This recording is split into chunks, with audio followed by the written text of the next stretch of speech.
I've always been really interested in consciousness and unconsciousness and the whole idea of being completely absolved from the sensical stresses of everyday life. I used to aspire to be a hypnotist and look up videos of people going under different kinds of anaesthetic and their coma stories, and it was just... And I think this interest has kind of sparked from curiosity because I've never gone under any anaesthetic. I've always been a really boring sleeper. I've never been able to master all of those incredible sleep tricks you hear about. For a period I spent every day going through all the steps to train your brain into lucid dreaming because I was just so desperate to be able to control and experience this mysterious segment of every day. But it just never worked. So I'm sure you can imagine my excitement when a few weeks ago I had a really terrifying and vivid experience with sleep paralysis. Of course I knew all about this and what it was because I just spend my time looking these things up. But if you don't know, sleep paralysis is basically a lack of synchronization in your brain. Your conscious mind wakes up before the natural inability to move during sleep does, so you're kind of just a helpless potato for a little bit. I kind of just wanted to explain to you my kind of experience of it because I just thought it was interesting. It was a weekday afternoon and I just woke up from an unplanned nap to a really loud whooshing noise in my ears. Like it almost felt like a kind of sucking at my ears. It was just really like excruciatingly loud and whooshing. And so as you do when you wake up, I tried to sit up and I just couldn't. It was like I'd forgotten which muscles to move to actually do the action. I just couldn't move.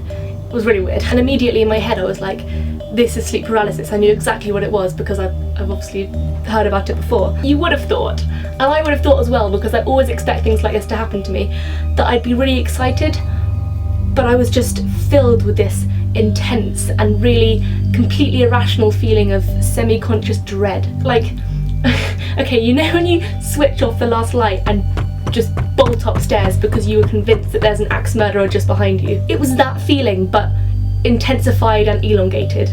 It was terrifying. It was terrifying. So I was just lying there completely helpless, like this is the worst fear I have ever experienced. I can't express that enough. It was terrifying. I started kind of really straining to move my hand and I could feel it kind of shaking, like kind of really struggling to raise, but I just couldn't move. And even though I knew exactly what was going on, I was still terrified and nonsensical because I think I was still kind of half asleep. And then the whooshing noise kind of unfurled into these whispers, and in my kind of semi-conscious mind these were the whispers of evil spirits. Like they just were. There was no kind of like doubt. It was really bizarre. It was a really weird kind of contrast between like being aware of what was going on and being kind of asleep enough to think that these were evil spirits. I don't know how long I was in that state for, but eventually I kind of just opened my eyes and got up and brushed myself off, and I just stood there a bit dazed probably. Once I'd opened my eyes and kind of reconnected with reality, it kind of felt in my mind like you would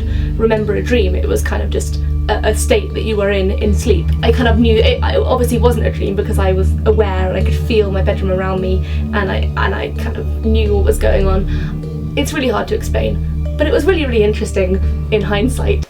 So yeah, that was my kind of experience with sleep paralysis. Terrifying as it was, I am actually kind of happy that it happened to me. You know, I've now had one of those experiences that I've always longed for. For anyone else who had a strange interest in that kind of thing, like I did, now you know. Do let me know in the comments below if you've ever experienced anything like this. It doesn't have to be sleep paralysis, it can be any kind of conscious state. I find it really interesting. I'm desperate to be hypnotised. I really want to know what that feels like. I really want to know. I really want to experience these things. I want to have a session with Darren Brown. I want to like, it's so exciting. It's so exciting. I've been gone for a long time, but I was just sat here doing a bit of English and I kind of had a sudden urge to switch on the camera that was sitting just there. And look, I have tea in my brand new Christmas mug. I'm the same person, everything's the same. Another reason why I haven't for a while is purely like embarrassment. Kind of everyone knows about it now. It does mean that whatever I post on here, everyone I know in real life will also get to see, so I've got to be careful what I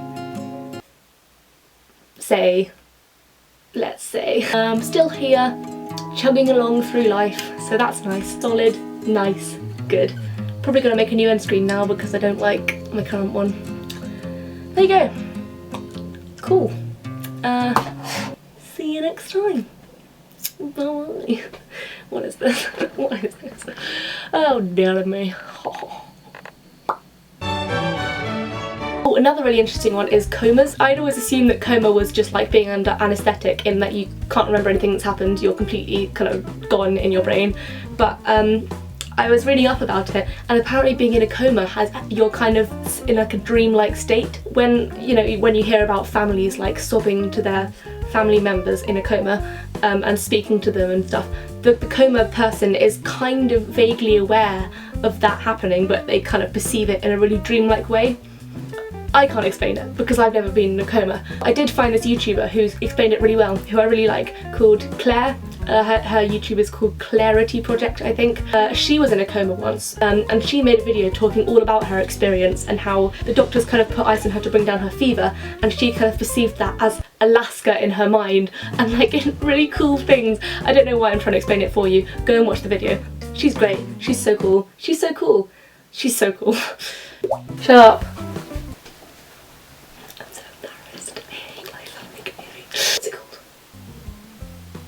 What's it called? What is it called? What, the mucus one? What is it? Oh, mucus genetic disorder. What's it called? Cystic fibrosis.